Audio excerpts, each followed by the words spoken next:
Magandang umaga po sa bawat isa. Buksan po ninyo ang inyong pong mga Biblia sa Titus chapter 2. Titus chapter 2. Pinag-aaralan natin every Sunday morning ang book of Titus. At na-discover natin ang kahalagahan po ng sound doctrine sa bawat church members. Nakita natin last week na sa pamamagitan ng sound doctrine, ang mga aged men ay pwedeng maging sober, maging vigilante spiritually, maging grave, maging honorable, maging temperate, meaning kayang kontrolin ang kanilang sarili, kayang maging sound in faith, in charity, and in patience sa pamamagitan ng sound doctrine. That's for the aged men. Nakita din po natin last week na sa pamamagitan ng sound doctrine, ang mga aged women ay magkaroon ng godly conduct sa kanilang buhay. Yung conduct nila ay appropriate sa kabanalan. Pangalawa, hindi sila maging false accuser. Pangatlo, hindi sila ma-intoxicate sa wine. At pang-apat, maging teacher sila ng good things. Ngayon pong umaga, meron pong other two people groups na binanggit po si Paul na magbe-benefit from the sound doctrine. At yun po ang pag-aaralan natin this morning, ang mga younger women at ang mga younger men. Now, babasahin ko po yung Titus chapter 2, verse 4 to 6. At sundan po ninyo ako sa inyong pong mga Bible. Titus chapter 2, verse 4, that they may teach the young women to be sober, to love their husbands, to love their children, to be discreet, chaste, keepers at home, good, obedient to their own husbands, that the word of God be not blasphemed. Young men likewise exhort to be sober-minded. Shall we pray? Ama naming Diyos na makapangyarihan sa lahat, salamat Panginoon dahil meron po muli kaming pagkakataon na pag-aralan po ang inyong pong salita. Salamat Panginoon dahil kayo po ay nag-iwan ng banal na Espiritu po sa amin sa pamamagitan po ng banal na Espiritu. Pwede namin pong maunawaan at ma-discover ang katotohanan po ng inyong pong salita. We pray, Ama, na bigyan niyo kami ng tulong. Tulungin niyo po kami sa pag-aaral ng inyong pong salita. We pray, Ama, na kayo ang magbigay sa amin ng puso na lagi pong tumatanggap ng inyong pong salita. Tulungan niyo kami na huwag i-reject ang inyong pong salita at i-apply ang truth ng Scripture sa aming pong mga buhay. Especially sa mga young women at young men na nangangailangan ng sound doctrine upang kami, Ama, ay maging katulad ng aming pong Panginoong Kristo. We pray na patawarin niyo din kami sa aming pong mga kasalanan. Tulungan niyo po kami ngayon, kaawaan, kahabagan, sa ngalan po ng aming Panginoong Kristo. Amen. So previously, binanggit ni Paul yung pong dalawang people group ng mga aged men at mga aged women. Ngayon po, i-discuss po ni Pablo kung paano ang mga younger women at ang younger men ay magbe-benefit din po sa sound doctrine. Tulad po na napag-aralan po natin last week sa Greco-Roman word, pag sinabi pong young women at young men, sila po yung mga hindi pa masyadong na-experience yung buhay. Meaning, probably ito yung mga young men at young women na nagpapamilya pa lamang. Sila yung mga tao na in the age na nagte-take care pa ng mga anak. Sila yung mga tao na hindi pa na-experience fully ang buhay. So, hindi ibig sabihin dito young women at young men, ito yung mga teenager, no. Tama po dito yung pong mga around 30s to 40s na mga nanay at tatay na nasa pamilya pa ng pag-aalaga ng mga anak. So, dito po, ito pong mga young men at women, binanggit dito ni Paul na magbe-benefit din sila sa sound doctrine. Ito po yung mga women and men na nasa earlier stages of adulthood. Sa mga young women, included po dito yung mga wives or mothers, and those that are preparing for those roles.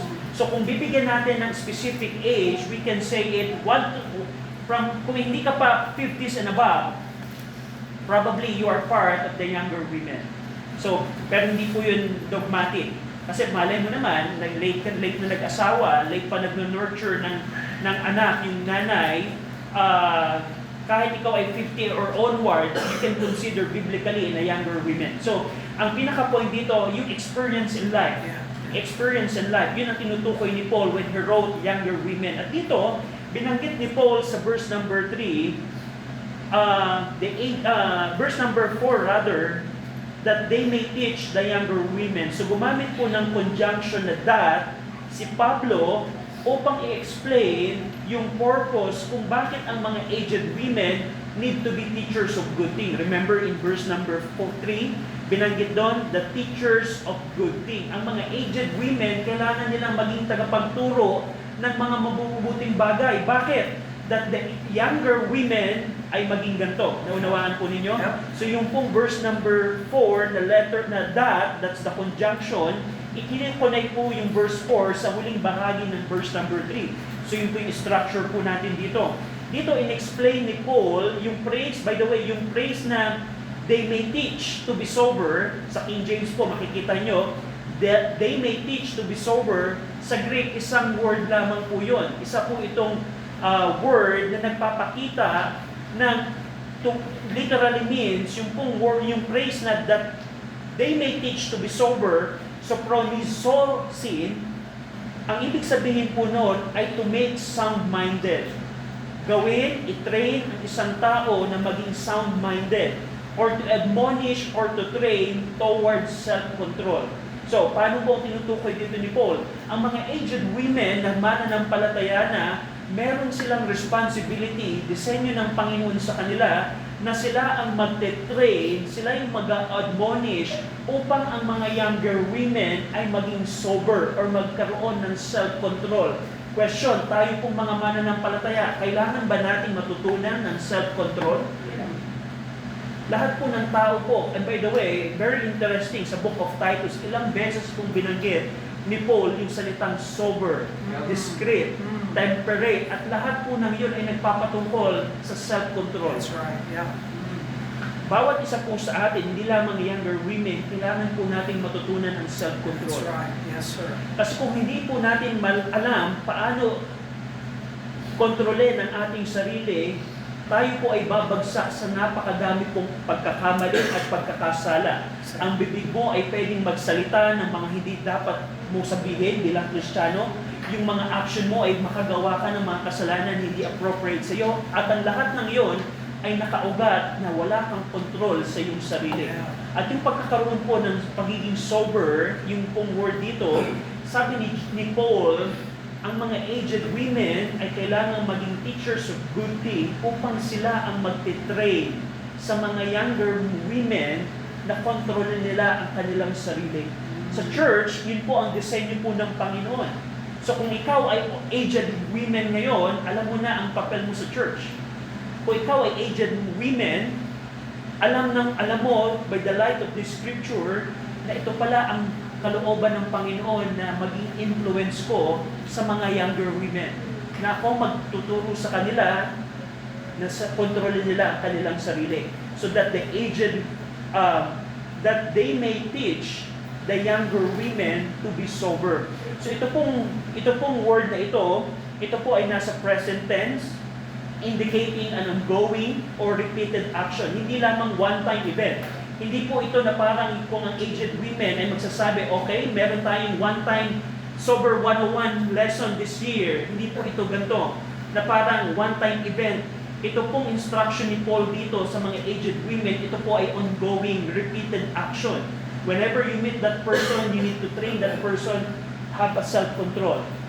Every time na nagkaroon kayo ng chance na makapag-usap, yung inyong pag-uusap ay bahagi ng training ng aged women upang magkaroon ng self-control yung younger women. So, ito po ay, instead of, by the way, sa New Testament po, hindi po ginamit ni Paul yung common niyang word na ginagamit na didasko, na more formal instruction na word. Yung pong word na didasko, which refer to a public teaching, katulad po ng ginagawa po natin ngayon, we are doing didasko. Ako po ay nagdididasko, meaning ini-instruct po kayo ano ang ibig sabihin ng Book of Titus. Ano po yung mga meaning po nito. Pero hindi po ginamit ni Paul yung didasko para sa mga aged women. Ano ang pinapakita po nito? Instead ng paggamit ng word na didasko, gumamit si Paul ng word na nagpapakita ng instructional influence. Na yung aged women, hindi siya parang teacher na stricto na kailangan magkaroon ng lesson publicly, kundi yung kanyang buhay ay magbibigay impluensya sa younger women upang ang mga younger women ay maging sober. Hindi po ito pinapakita ng authoritative command na kailangan ang aged women ay dapat magkaroon ng authoritative na ministry ng pagtuturo sa younger women. Itinuturo po dito na kailangan yung impluensya po ng mga aged women. Parang ganito po. Halimbawa, meron isang church member tayo na nag-i-struggle sa pag-aalaga ng kanyang anak. At nakita ng aged women, parang si kapatid, nag-i-struggle siya sa pag-aalaga ng anak. Na-experience ko na yon. Lalapitan ko siya, alam mo kapatid, mas maganda na ganito yung gawin mo. Ganun po yung way po ni Paul po dito, na pagkakaroon ng influence, pagkakaroon ng admonition, pagkakaroon ng training in ongoing process. So, yan po ang purpose kung bakit ang mga aged women ay kailangan maging teachers of good thing. At sa mga younger women, kailangan po natin, by the way, ng younger women, na matutunan ang pagiging sober, ang pagiging self-control. Of course, tulad ng nabanggit ko po sa inyo, hindi lamang po ito para sa mga younger women, ito po ay para sa lahat. Pero yung verse 4 po, nakasentro po si Pablo para sa mga younger women na dapat matutunan nilang kontrolin ang kanila pong sarili. At kung matututunan ng younger women na makontrol ang kanilang sarili, naglista po si Pablo ng 7 outcomes sa isang younger women na kayang kontrolin ang kanyang sarili. Yung una po doon, yung verse number 4, to love their husband. Pangalawa, to love their children. Pangatlo, to be discreet. Pang-apat, chaste. Pang-lima, keepers at home. Pang-anim, good. At pang-pito, obedient to their own husband. So yun yung 7 outcome. At dito, gusto ko pong dalhin kayo sa progression.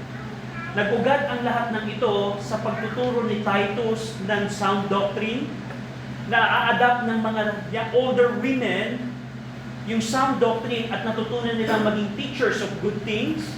At dahil ang mga aged women ay natutunan na maging teachers of good things, sila ngayon ang nag-i-impluensya sa mga younger women na maging sober, maging self-control, at ang dulong wakas ng pagkakaroon ng self-control ay itong 7 godly characters sa mga younger women.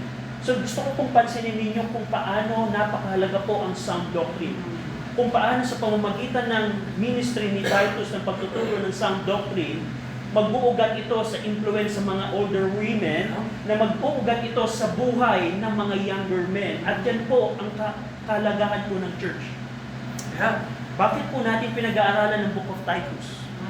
It's just para lamang pagka pumunta ka sa iba mong kapitbahay at kaibigan, ipagmamalaki mo na alam na namin ang Bible. No, that's something, yes, we need to share the truth, pero unang higit sa lahat, upang ma-produce po ang godly living sa ating pong buhay. Exactly. Amen. Kasi kung pupunta lang tayo sa church para maging scholarly man lang tayo, maging sharp lang ating utak sa scripture, at hindi naman nababago yung ating buhay, meron pong malaking pong problema. At dito makikita po ninyo, sa mga younger women, kailangan nilang makontrol ang kanilang sarili kasi ito ay magre-resulta ng 7 bagay.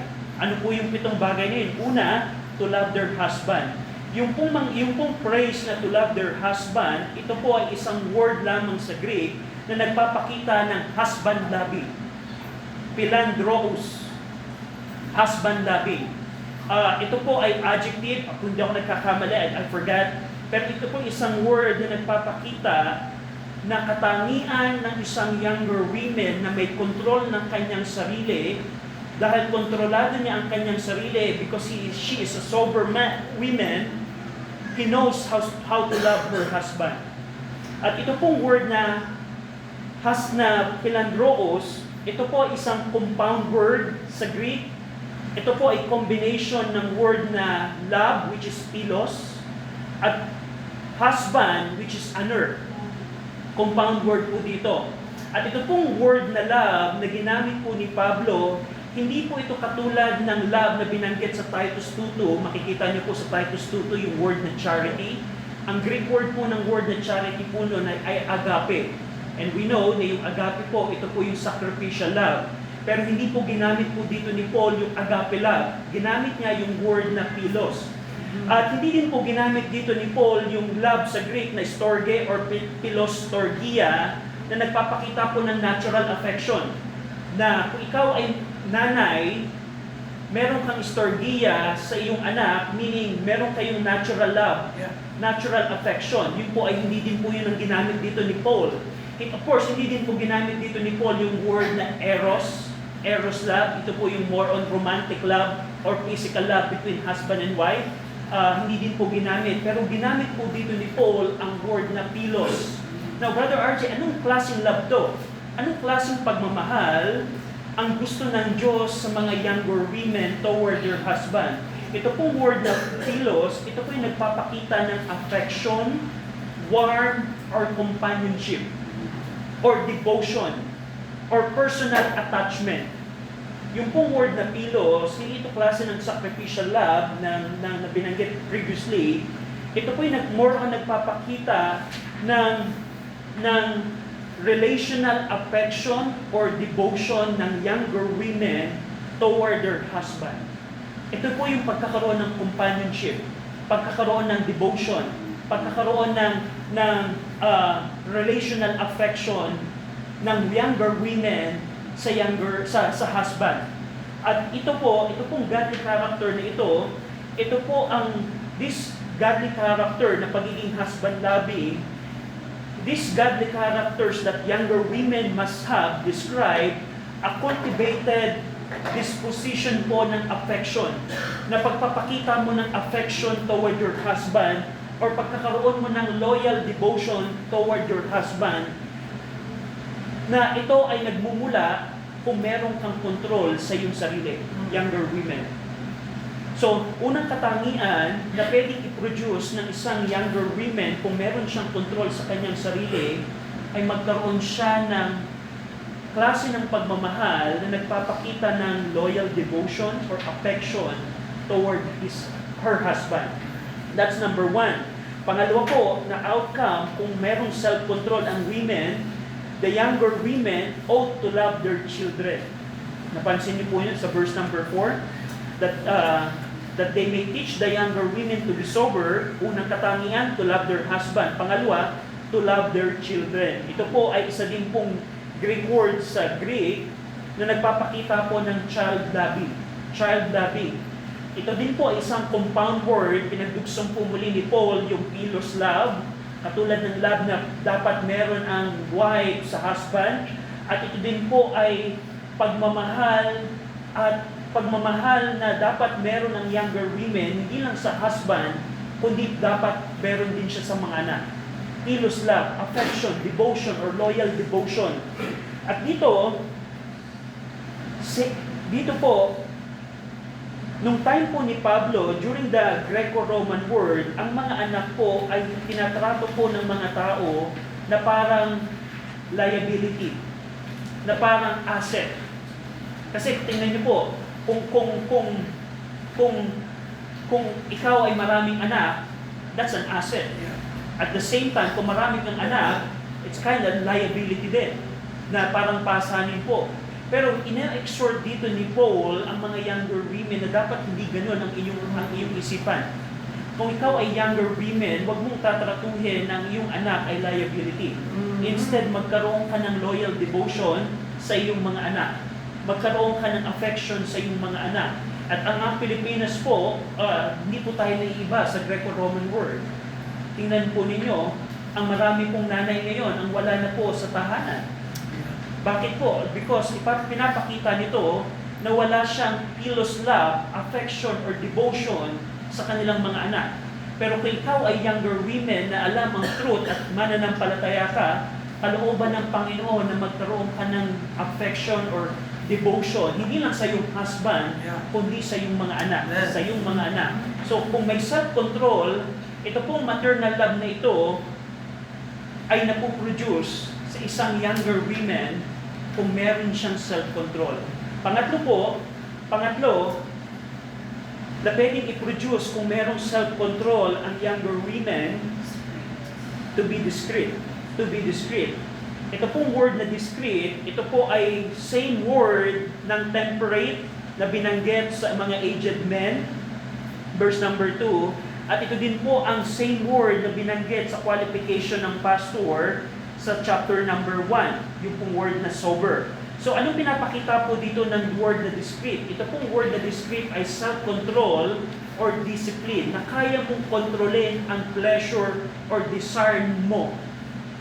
Gusto ng iyong katawan, ang isang desire, ang isang kasalanan, ang isang action, pero kaya mong kontrolin ang iyong sarili.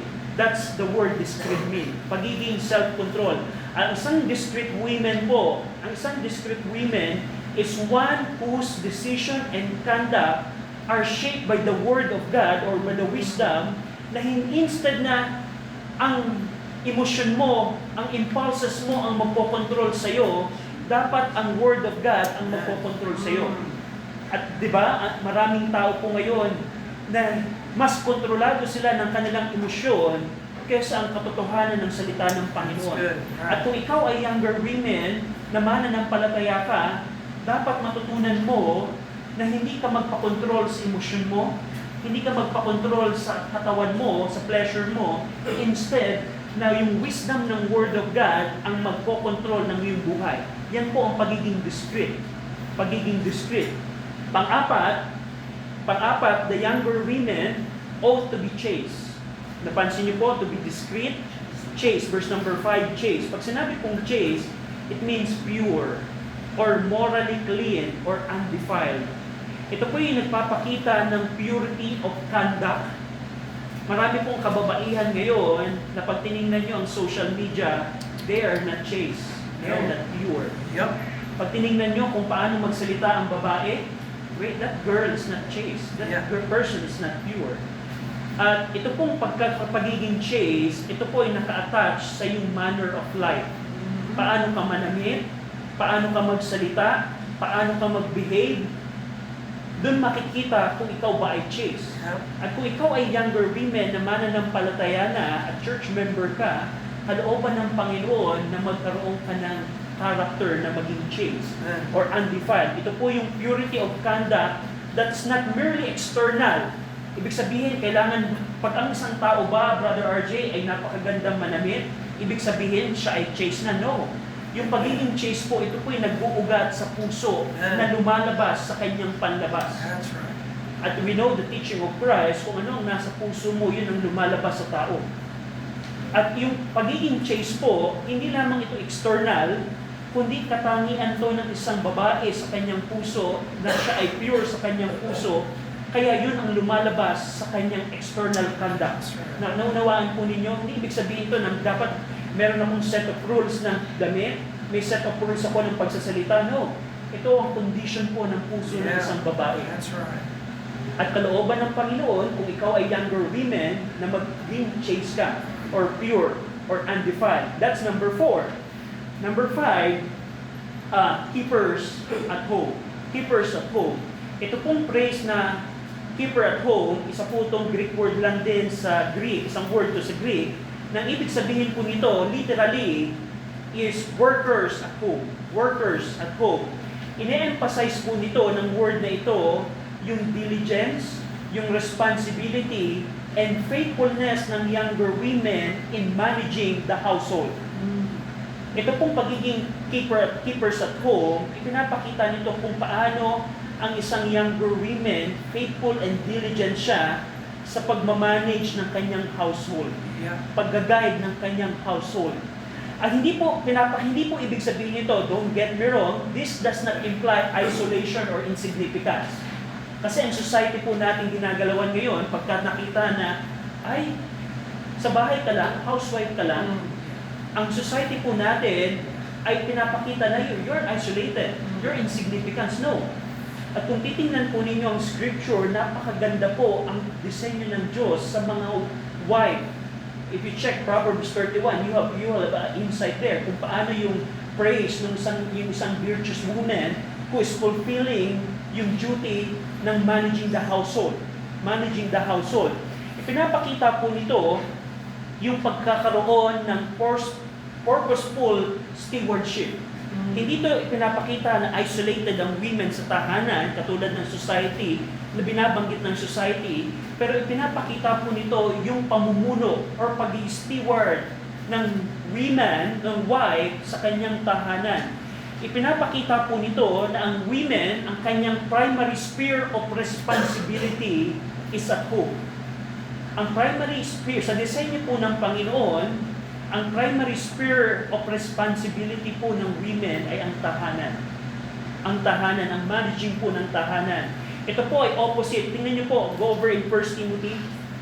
Binanggit din po ni Paul sa 1 Timothy 5, verse 13 to 14, yung isang klase po ng women. Tingnan po ninyo sa 1 Timothy 5, verse 13 to 14. Basahin po natin ito ng sabay-sabay. 1 Timothy chapter 5, verse 13 to 14. Ready? Read. With all they learn to be idle, wandering about from house to house, and not only idle, but tattlers also and busybodies, speaking things which they ought not. I will therefore that the younger women marry, bear children, guard the house, give none occasion to the adversary to speak reproachfully. So ang context po ng 1 Timothy 5, may mga, sa Ephesus Baptist Church po, may mga women po na namatayan sila ng husband, pero meron pa silang capability na mag-asawa muli. Consider sila as young. At ang advice dito ni Paul, instead of being idle and wandering from house to house, hindi wala sila sa tahanan, pero they're wandering from house to house, they became tattlers also and busybody, and they speak things which they ought not. But instead, sabi ni Paul, I will therefore that the younger women marry, bear children, and guide the house.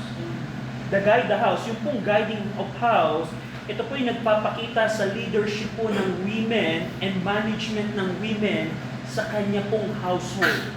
At pag tinignan niyo po ang scripture, ito po ang kalooban ng Diyos para po sa mga younger women. So para po sa mga young people, of course, your future, mga teenager women, ang future niyo po ay napakalawak pa. And I'm praying na makonsider ninyo sa career na iti-take ninyo or sa inyong desire in the future, I hope and I pray na maging desire nyo na mag-manage ng household. Kasi yan po ang disenyo po ng Panginoon. That's what the scriptures say. If you check Proverbs 31, that's what the virtuous woman is doing. She's managing her household. At yun po ay binanggit din ni Pablo na kung ang isang younger women ay matututunan ng pagiging self-control, matututunan din niya na i-guide, i-lead, i-manage ang kanya pong household, to be keepers at home. Hindi po ibig sabihin nito na kailangan wala pong trabaho. Kasi may mga instances po na ang wife ay nakakapagtrabaho pero nagpo-fulfill po niya ang managing her household. Of course, there are many instances po dito, there are many cases, but I want you to see na as long as you are managing your household well and you can take other job, that's fine. There's no problem for me. For the scripture rather. Pero kung halimbawa, let's say women ka, wife ka, and then you need to give your 8 hours a day sa opisina, pero yung mga anak mo ay napapabayaan, yung household mo ay napapabayaan, when your household need you, pero nandoon ka sa office at naka-clock in ka, I don't think that you are managing your household as the scriptures is saying. So naunawaan niyo po ito? Pero kung halimbawa, ang work mo ay tindera, nagtitinda ka sa iyong tahanan, sa iyong mga kapitbahay, you have a business. You're in your home, pero you're making business para sa iyong pamilya, and at the same time na ma-manage mo ang iyong tahanan as the scripture prescribe, I don't see any problem doon. So, it's quite complicated, but to sum up, ang kalooban po ng Panginoon, because the scripture is very clear, ang women should be the keeper of the home. Or, ibig sabihin nun, the leader, the manager of the home. Parang isang restaurant. Sa bawat restaurant operation, meron pong manager na namumuno ng buong operation. Parang ganun po ang kalooban ng Diyos sa wife or sa women. Hindi lamang doon to guide the house, to lead the house, or so on and so forth. So, Ikalimang katangian na pwedeng i-produce ng younger women kung meron siyang self-control ay to be keeper at home. Pang-anim, the younger women to be good. Ibig sabihin po nito, yung moral goodness o yung pagkakaroon ng kindness or benevolence. Pinapakita po nito ang katangian ng isang women na mas sasaliksikin niya yung benepisyo ng iba. That's goodness, kindness. Na instead na ikakapahamak at ikakadestroy ng iba, mas pipiliin ng younger women na good ang ikabubuti ng iba. That's being good. And through sound-mindedness instruction, ang mga younger women ay pwedeng magpakita ng goodness or kindness to others. That's number 6. At pang-7 at uli, the younger women ought to be obedient to their own husband. Pag sinabi po ditong obedient, ipinapakita po nito yung ilalagay mo ang iyong sarili o magpapasailalim ka sa authority ng iyong husband. To be placed under one's authority or to submit or to arrange yourself under the authority. Yan po ibig sabihin ng obedient. Ilalagay mo ang iyong sarili sa otoridad ng isang tao. Para halimbawa, nasa trabaho mo, sinabi mo sa manager mo, manager, magpapailalim ako sa otoridad mo. Yan po ang word ng obedient. Magpapailalim ka sa authority ng husband mo. At ito pong submission na ito po ay voluntary or orderly at hindi po ito forceful or degrading. Ito pong pagpapasakop, hindi ito yung pagpapasakop dahil ay kasi i-check ni pastor or ni Brother RJ kung ano yung submission ko sa bahay sa aking husband. Hindi po ganoon. Hindi ito forceful. Ito pong pagiging obedient, ito po yung voluntary and willing ka. Because you know na ito ang kalooban ng Panginoon sa iyo bilang wife or women, dahil ito ang will ng Diyos at design ng Diyos sa mga kababaihan, ilalagay mo ang sarili mo under the authority of the husband. At ito pong instruction nito reflects God designed for order within marriage. At hindi po ipinapakita nito, by the way, ang inequality of work.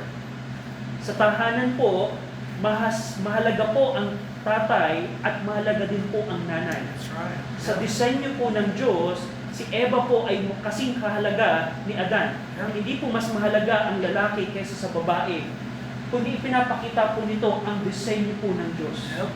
Sa basketball team, kung ikaw ay rebounder, ikaw yung center, at hindi ka dinesign ng coach mo na mag-shoot ng points all the time, pero ang role mo ay to rebound and to guard, ibig ba sabihin hindi ka importante sa team? Pareho kayong importante. At the same thing po sa disenyo ng Diyos. Dinesign po ng Diyos ang pamilya, ang order ng pamilya ay ang tatay ang authority at ang wife ang magpapasakop sa tatay. At kung babalikin natin ang disenyo ng Diyos, doon po nagkakaproblema ang marami pong pamilya.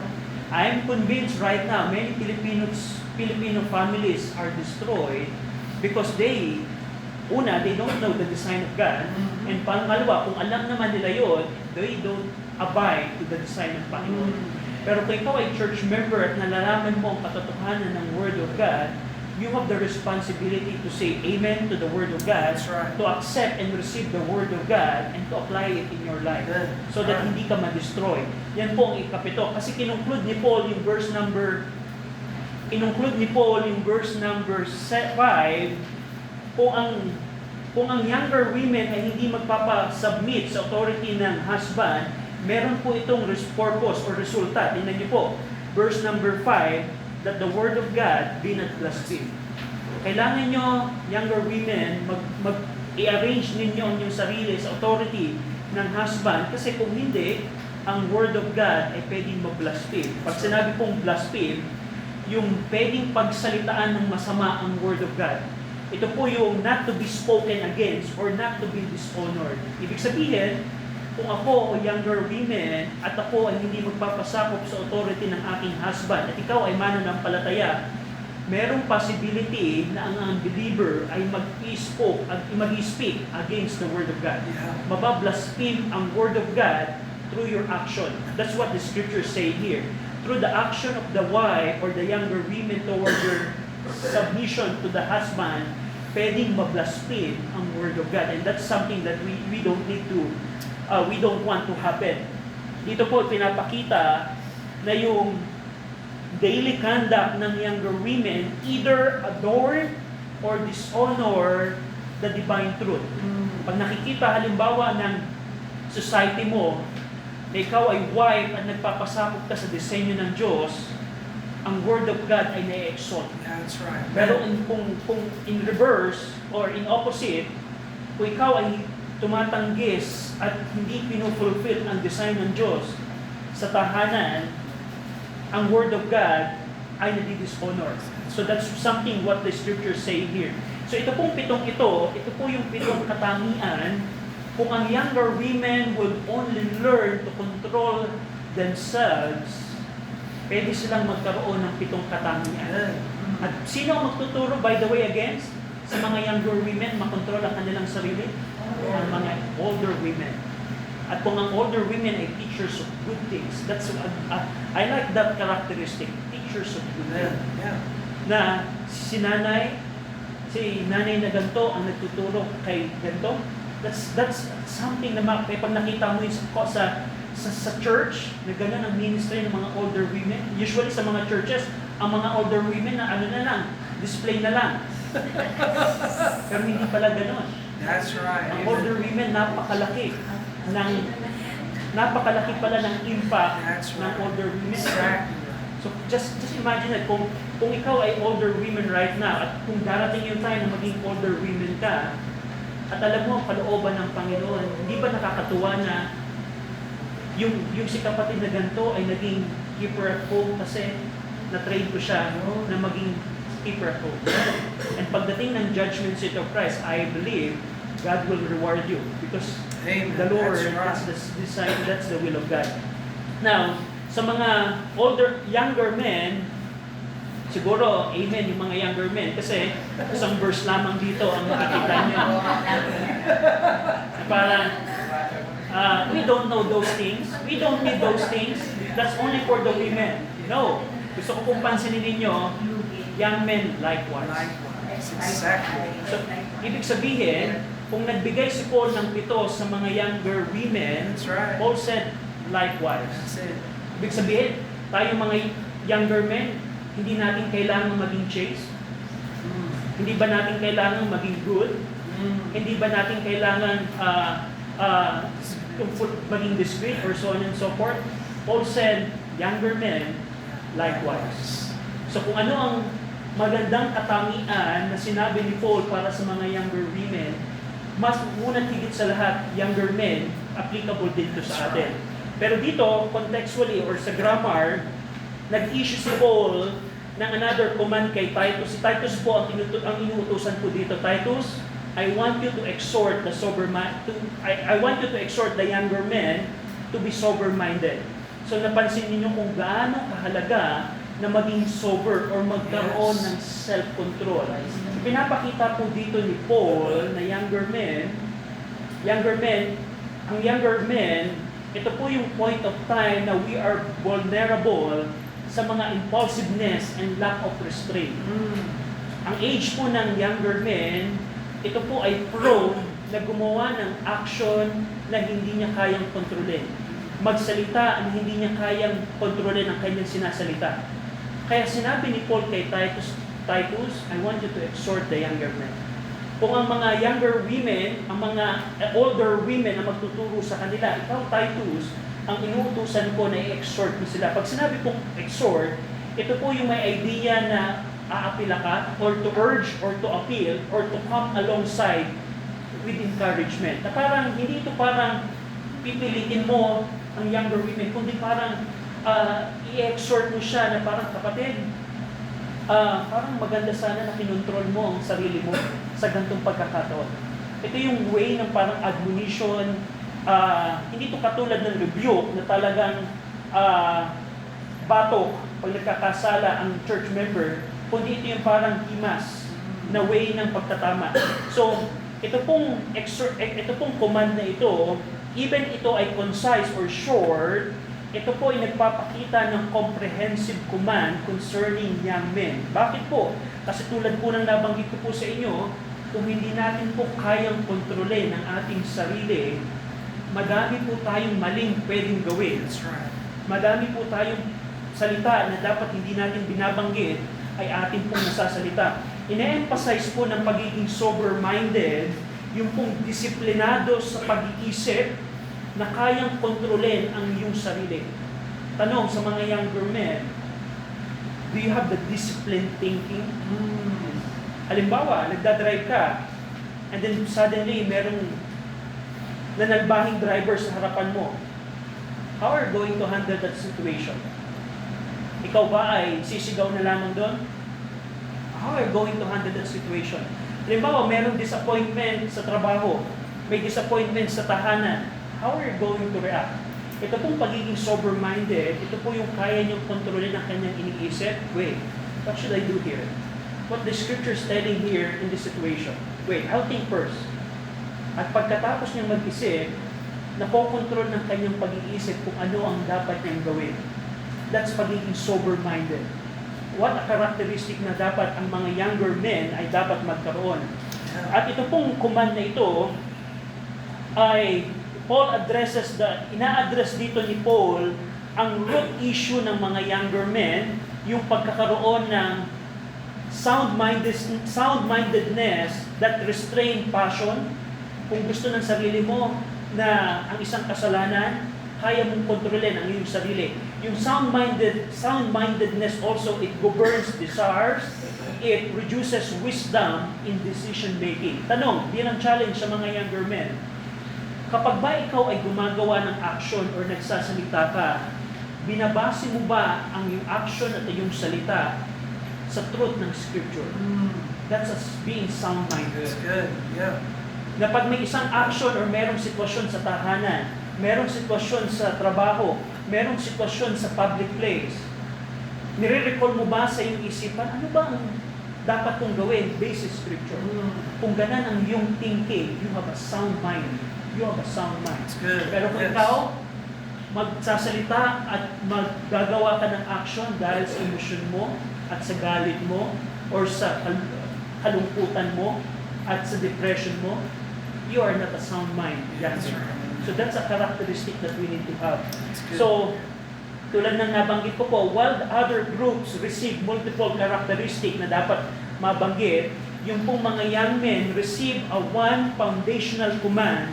Paul recognized here that self-control is the primary virtue from which all other godly conduct flows in young men. One thing is sure, kung wala kang self-control, napakahirap ma-produce ang ibang godly character sa buhay mo. That's right. So, young men, at lahat ng ito, babalik po ito sa kahalagahan po ng sound doctrine. Sound doctrine.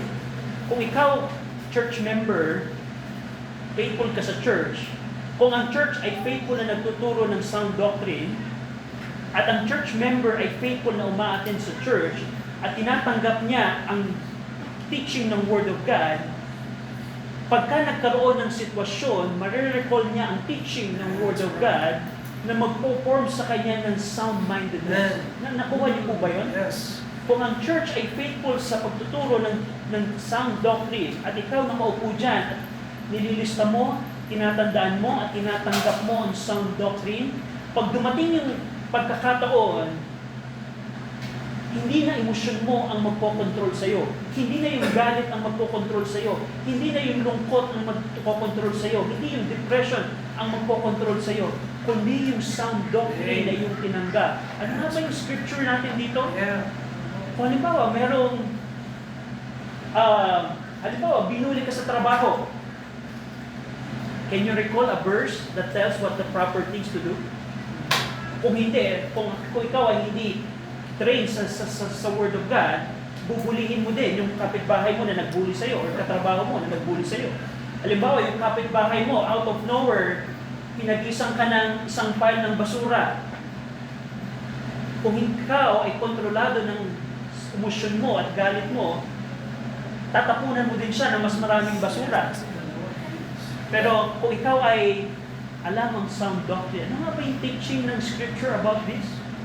Oh, I need to love my neighbor. Something like that. And by that way, yung action mo ay masishape ng truth ng Scripture. Naunawaan niyo po ba yun? Ang problem po sa mga church member, una, marami pong churches ngayon kung wala na pong sound doctrine. We discussed that before.